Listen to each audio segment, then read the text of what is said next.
Coucou tout le monde, j'espère que vous allez bien. Aujourd'hui je vous retrouve avec une nouvelle vidéo et ça va être mon book haul du mois de novembre-décembre ou décembre-janvier. Je sais plus exactement si j'ai fait un book haul pour novembre ou pas. Bref, c'est les derniers mois qui sont passés. Ça va être essentiellement du coup les livres que j'ai reçus pour Noël parce que j'en achète pas très souvent, et sinon vous aurez en première partie les romans comme d'habitude et les mangas en deuxième partie. Donc on va commencer avec les romans et je viens de voir que j'en ai oublié un, du coup je vais le chercher. Et le premier roman que je vais vous présenter c'est PS Je ne t'ai jamais dit de Brigitte Kémérer aux éditions Hachette, que j'ai acheté je crois en novembre si je me trompe pas.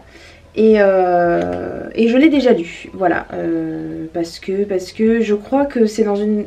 Peut-être pas dans la dernière vidéo, mais il n'y a pas longtemps je vous disais que je le lirais certainement juste après la vidéo, et je l'ai fait et je l'ai lu assez rapidement.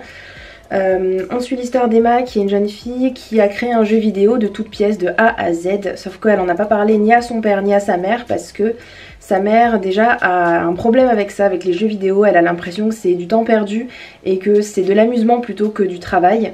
Elle veut que son jeu soit parfait, donc elle attend de peaufiner un petit peu tout ça. Mais il y a déjà des gens qui jouent dessus et du coup voilà, personne n'est vraiment au courant de ça.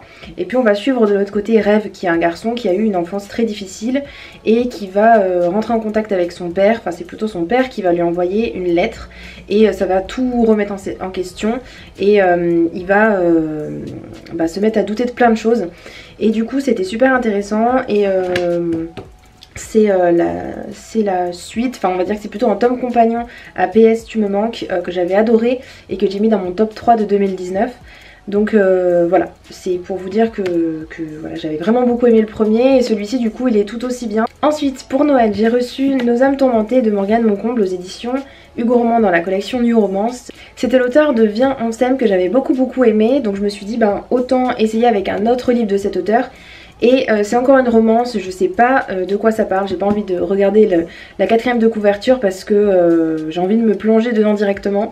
Et voilà, je pense que ça sera tout aussi bien.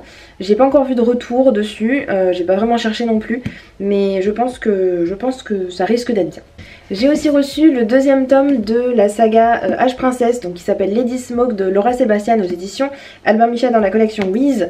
J'ai lu le premier tome vers la fin d'année 2019, j'avais beaucoup aimé et je me suis dit il faut absolument que je lise le deuxième parce que le premier était vraiment... j'avais vraiment beaucoup aimé. Donc pour rappel, dans le premier on découvrait une jeune fille qui était une princesse et qui a vu sa mère se faire tuer sous ses yeux par un homme qui avait un royaume voisin ou quelque chose comme ça. Et du coup il a pris possession du royaume de sa mère et il a tué sa mère, mais il n'a pas tué l'héroïne parce qu'il trouvait intéressant de la garder sous son aile et de la faire un petit peu souffrir pour que son peuple n'ait pas envie de se révolter en fait. Et du coup elle était un petit peu dans cette spirale infernale et dans le premier tome elle avait envie de changer tout ça et de reprendre le pouvoir qu'elle avait finalement, puisque elle aurait pu être la reine. Et du coup voilà, dans le premier tome on voyait un petit peu une sorte de révolution se mettre en place, etc.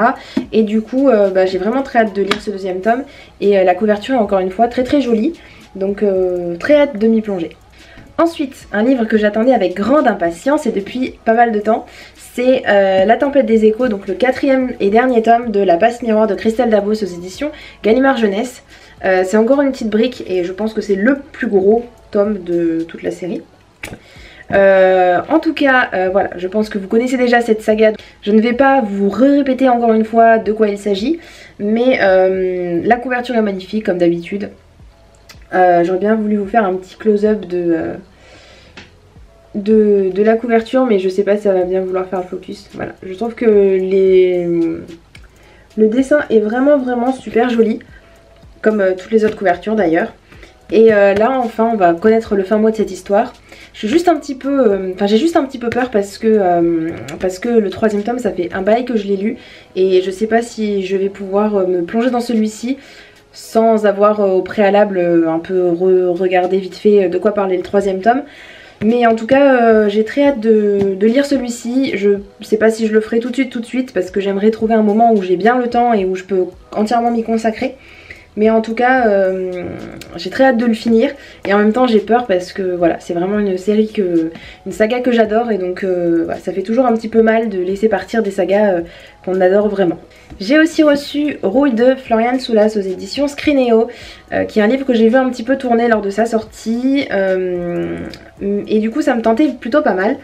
Donc c'est un livre un petit peu steampunk d'après ce que j'ai compris, où on suit une jeune fille donc dans les années 1897 à Paris, et où en fait il y a d'un côté des gens qui sont riches et qui vivent dans un dôme qui les protège, et le bas peuple qui lui vit en dehors de ce dôme.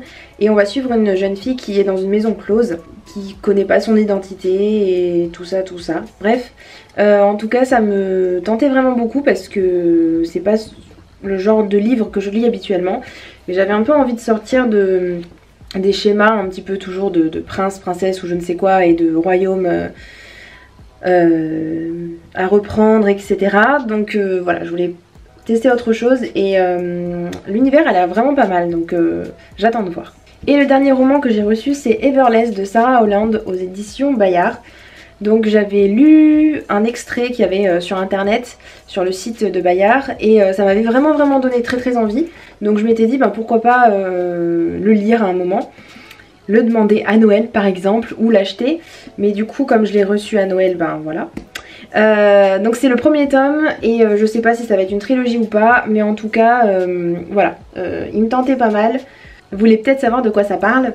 C'est l'histoire de Julie, qui est une fille qui vit avec son père, et en fait ils vivent vraiment dans la misère, et son père il a plein de dettes, et pour payer en fait ses dettes, s'ils n'ont pas d'argent je crois, je crois qu'ils ont, en fait ils payent avec leur sang.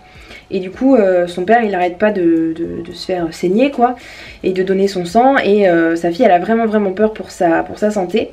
Et elle entend dire que au palais ils ont besoin de quelqu'un, d'une serveuse ou quelque chose comme ça, d'une servante plutôt, enfin bref vous m'avez compris. Et du coup ils ont besoin de quelqu'un en tout cas, et donc elle se dit c'est ma chance, il faut que j'y aille, il faut que j'essaye de travailler là-bas, et au moins moi je ferai mon argent de mon côté, et puis je pourrai le donner à mon père pour qu'il paye ses dettes, etc.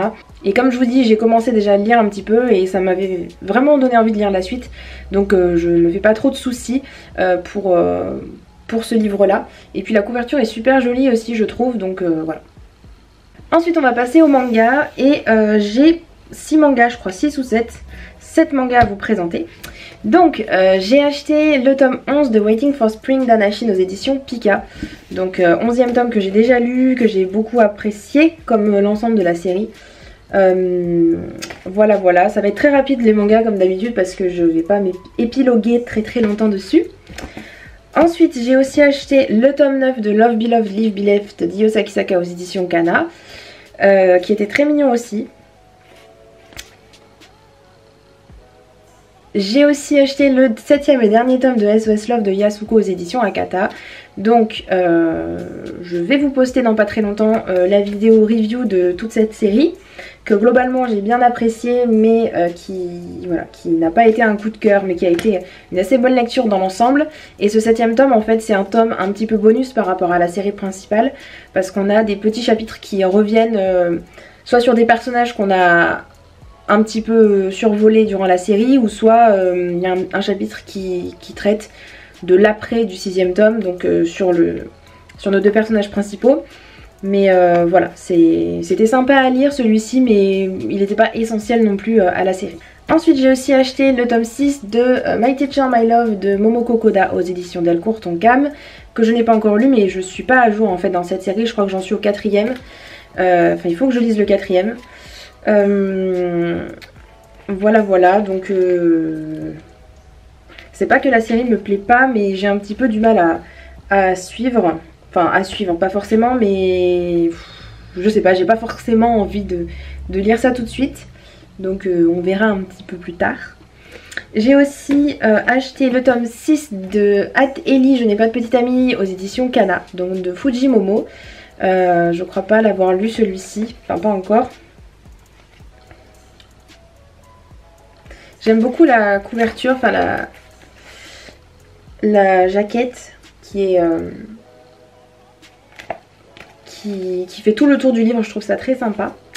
Bref, et j'ai aussi acheté le 4e tome de The World's Best Boyfriend d'Umi Ayase aux éditions Soleil Manga. Donc c'est le 4e tome, ils sont à la plage, c'est pas vraiment le moment, hein, disons que en plein hiver là c'est pas vraiment la saison, mais j'ai gardé pour la fin Un petit ami trop parfait de Mizuki Hoshino aux éditions Kana, qui est le 1er tome parce que voilà, j'ai décidé de commencer une nouvelle série. Vous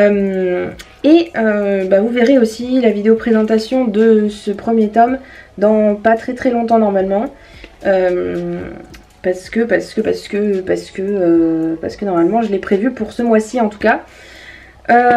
Et du coup ça me donnait très envie parce que Mon ex, c'est un livre que j'ai déjà lu, enfin c'est une petite série qui comporte que 2 tomes et j'avais vraiment beaucoup aimé.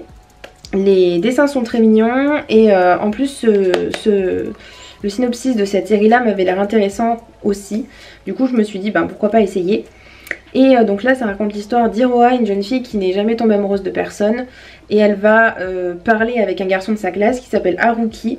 Et qui lui a déjà eu plusieurs histoires d'amour. Sauf que il lui dit l'amour faut pas trop attendre grand chose. Parce que finalement on en fait des caisses et c'est pas si bien que ça quoi. Et donc elle dit non faut pas dire ça, gna gna, enfin bref. Et du coup je sais pas trop comment ça se passe, mais tous les deux ils se parlent un petit peu.